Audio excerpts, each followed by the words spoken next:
నమస్కారం, మీరు చూస్తున్నారు HN9 టీవీ.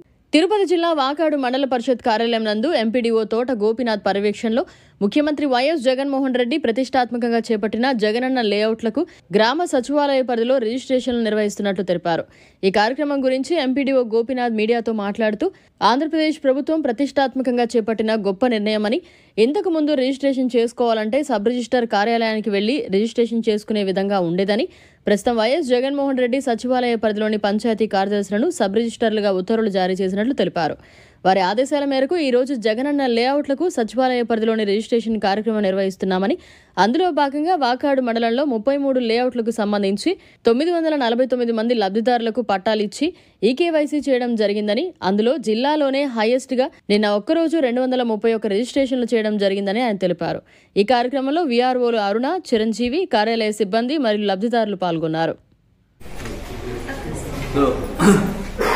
ఆంధ్రప్రదేశ్ ప్రభుత్వం ప్రతిష్టాత్మకంగా తీసుకున్న ఒక గొప్ప నిర్ణయం ఏమంటే, రిజిస్ట్రేషన్స్ గతంలో రిజిస్టర్ ఆఫీస్కి పోయి చేసుకునేవాళ్ళు. కానీ ప్రభుత్వం వారు జగనన్న లేఅవుట్లలో ఇచ్చిన ప్లాట్లకి సచివాలయం పరిధిలోనే పంచాయతీ సెక్రటరీని సబ్ రిజిస్ట్రార్గా చేస్తూ ఉత్తర్వులు ఇచ్చున్నారు. వారి ఆదేశాల మేరకు మనం వాకాడు మండలంలో మొత్తం 33 లేఅవుట్లలో 949 మందికి మనం పట్టాలిచ్చి ఈకేవైసీ చేయించున్నాం. దాంట్లో భాగంగా ఇప్పుడు రిజిస్ట్రేషన్ చేయమని చెప్పేసి ఉత్తర్వులు ఇచ్చారు. గత 2 రోజుల నుంచి ఈ రిజిస్ట్రేషన్ ప్రక్రియ జరుగుతుంది అన్ని 12 సచివాలయాల్లో. దీంట్లో భాగంగా మనకి 867 ఇళ్లు ఇప్పుడు మ్యాప్ అయి ఉన్నాయి. సో ఈ 867 ఇళ్లలో నిన్న 231 జిల్లాలోనే హైయెస్ట్ గా మన వాకాడు మండలం చేశాము. సో దాంట్లో భాగంగానే ఈ రోజు కూడా ఈ కార్యక్రమం జరుగుతుంది. సో దీంట్లో చిన్న చిన్న మిస్టేక్లు వచ్చినాయి. ఎందువల్లంటే లేఅవుట్లలో సర్వే నెంబర్ తప్పులు, అట్లాగే లేఅవుట్లలో పేర్లలో తప్పులు, అట్లాగే లేఅవుట్లలో మనం ఇచ్చిన పట్టాల్లో మ్యాపింగ్ తప్పులు వచ్చున్నాయి.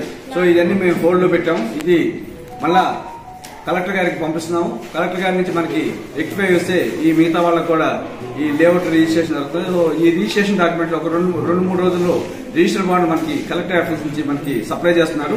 సో దాంట్లో ప్రింట్ తీసి మనం ఎట్లా సబ్ రిజిస్టర్ ఆఫీసర్లో రిజిస్టర్ డాక్యుమెంట్ ఎట్లా వస్తాయో అదే విధంగా వీళ్ళందరికీ మనం ఇచ్చిన జగనన్న లేఅవుట్ లో ప్లాట్లకి రిజిస్టర్ డాక్యుమెంట్స్ ఇస్తున్నాము. సో ఇది మంచి కార్యక్రమం. ఎందుకంటే పేదవాడు సబ్ రిజిస్టర్ ఆఫీస్ పోయేసి 10 రూపాయల డబ్బులు ఖర్చు పెట్టుకునే విధానం ఏమీ లేకుండా ఫ్రీగానే మనం వాళ్ళ ప్లాట్ ని మనం రిజిస్ట్రేషన్ చేస్తున్నాం. దీనికి ఒకసారి ప్రభుత్వానికి ధన్యవాదాలు తెలుపుతున్నాం. మరిన్ని అప్డేట్స్ కోసం మన HN9 టీవీ ఛానల్ ని సబ్స్క్రైబ్ చేసుకోండి.